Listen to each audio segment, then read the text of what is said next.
Assalamualaikum warahmatullahi wabarakatuh. Salam sejahtera untuk kita semua. Kali ini kami akan menampilkan materi tentang activity based costing yang beranggotakan saya sendiri Tania Aurelia Santosa dan rekan saya Nur Hasanah, Anissa Ramawati, dan Meka Fatiha. Materi yang akan kami jelaskan di sini yaitu terbagi atas 5, yaitu konsep biaya per unit, kalkulasi biaya produk berdasarkan tradisional, yang ketiga keterbatasan sistem biaya tradisional, yang keempat kalkulasi biaya produk berdasarkan aktivitas atau activity based costing, yang kelima yaitu adanya pengklasifikasian aktivitas. Baiklah, materi pertama yang akan dijelaskan oleh rekan saya Nur Hasanah. Pada Nur, disilakan. Baiklah, terima kasih kepada moderator. Materi yang pertama itu tentang konsep biaya per unit. Biaya per unit merupakan biaya yang dikeluarkan untuk menghasilkan tiap satu unit produk. Biaya yang dihitung berasal dari pembebanan biaya ke objek biaya, seperti produk, konsumen, pemasok, dan bahan mentah. Biaya per unit dihitung dengan cara biaya per unit sama dengan biaya total dibagi jumlah unit diproduksi.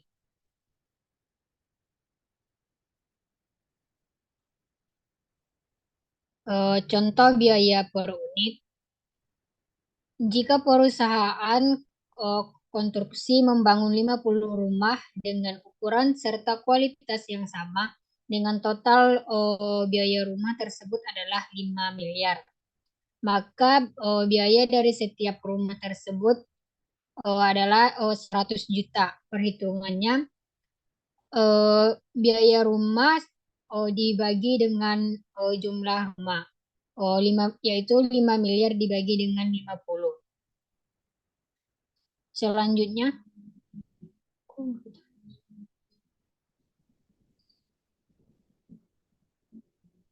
praktik perhitungan biaya produksi.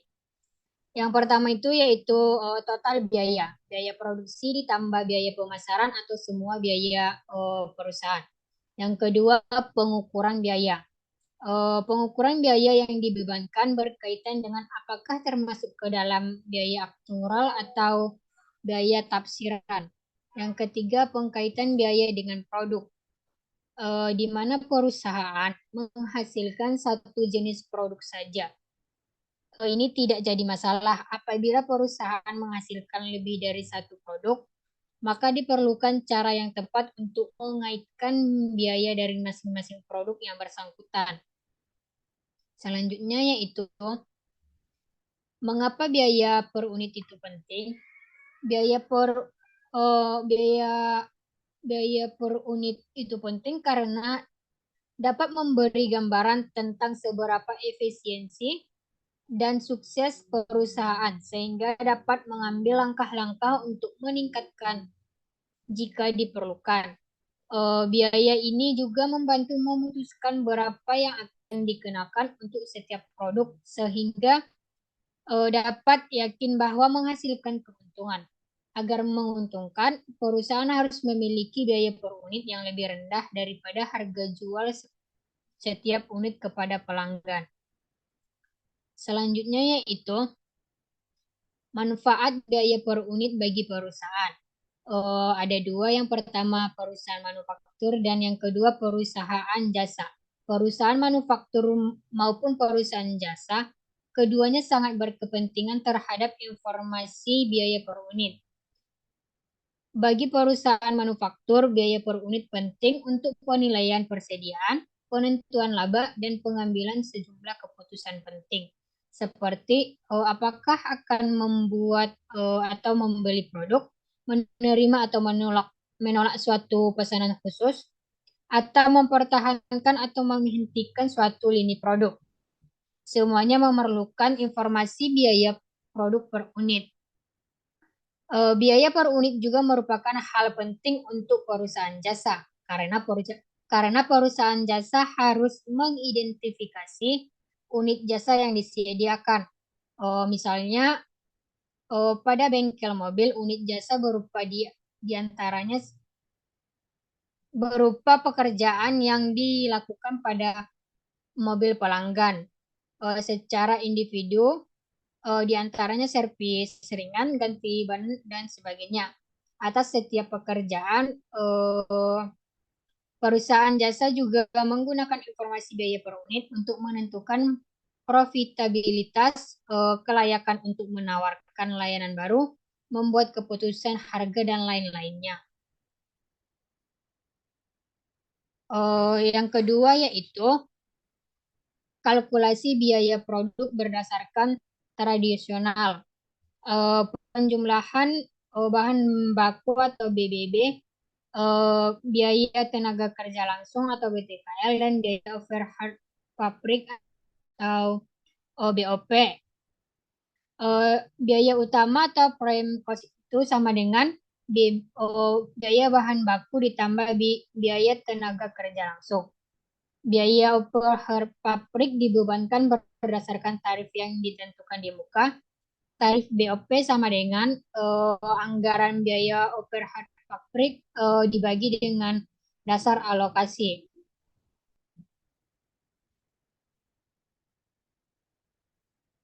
Dalam sistem biaya tradisional, hanya penggerak aktivitas tingkat unit yang digunakan untuk membebankan biaya pada produk.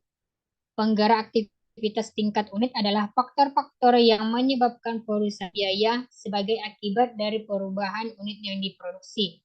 Dengan menggunakan penggerak tingkat unit diasumsikan BOP yang dikonsumsi oleh produk berkolerasi tinggi dengan jumlah unit produksi. Penggerak aktivitas berdasarkan unit membebankan BOP ke produk melalui pabrik. Secara menyeluruh, penggerak unit yang biasa digunakan yaitu yang pertama, unit yang diproduksi, yang kedua, jumlah jam tenaga kerja langsung, yang ketiga, jumlah upah tenaga kerja langsung, yang keempat, jumlah jam mesin, dan yang kelima, jumlah bahan baku. Sekian materi saya kembalikan ke moderator. Baiklah, terima kasih kepada Nur Hasanah. Materi selanjutnya yang akan dijelaskan oleh Meka Nia Fatihah. Kepada Meka, disilakan. Baiklah, terima kasih kepada moderator. Selanjutnya saya akan menjelaskan tentang keterbatasan sistem akuntansi biaya tradisional. Sistem akuntansi biaya tradisional membuat distorsi biaya seringkali terjadi, sehingga keputusan yang diambil manajemen menjadi tidak tepat. Hal ini disebabkan karena pengguna jam kerja langsung satu-satunya alat untuk dasar alokasi biaya overhead pada produk.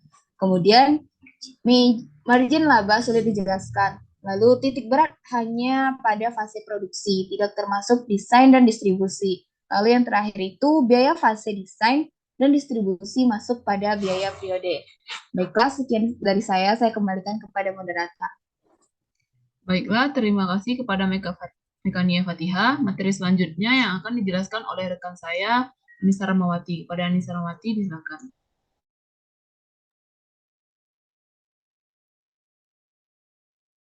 Baik, selanjutnya ada kalkulasi biaya produk berdasarkan activity based cost. Pengertian yang pertama ada pengertian. Menurut Mulyadi, activity based cost system adalah sistem informasi biaya berbasis aktivitas yang didesain untuk memotivasi personel dalam melakukan pengurangan biaya dalam jangka panjang melalui pengelolaan aktivitas. Menurut Supriyono, activity based costing merupakan sistem yang terdiri dari dua tahap, yaitu yang pertama melacak biaya pada berbagai aktivitas, kemudian yang kedua adalah melacak biaya ke berbagai produk. Berdasarkan beberapa pengertian tentang ABC sistem, dapat disimpulkan bahwa ABC sistem adalah sistem akuntansi biaya dengan cara mengumpulkan biaya dari aktivitas yang terjadi lalu membebankan biaya aktivitas tersebut ke produk atau jasa. Informasi biaya tersebut akan digunakan oleh manajemen untuk perencanaan, pengendalian, dan pengambilan keputusan.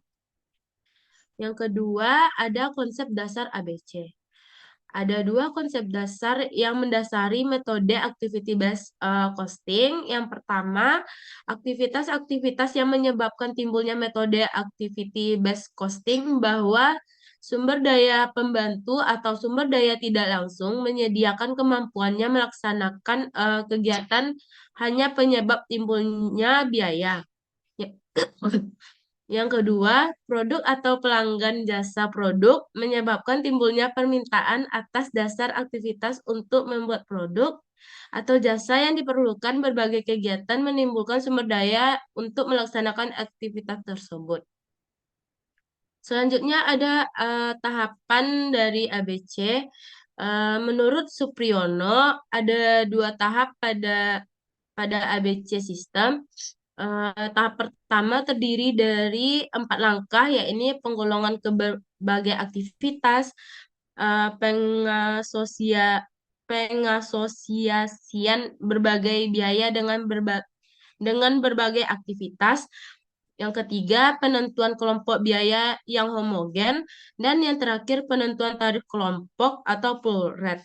Sedangkan pada tahap kedua meliputi pelacakan biaya ke berbagai produk.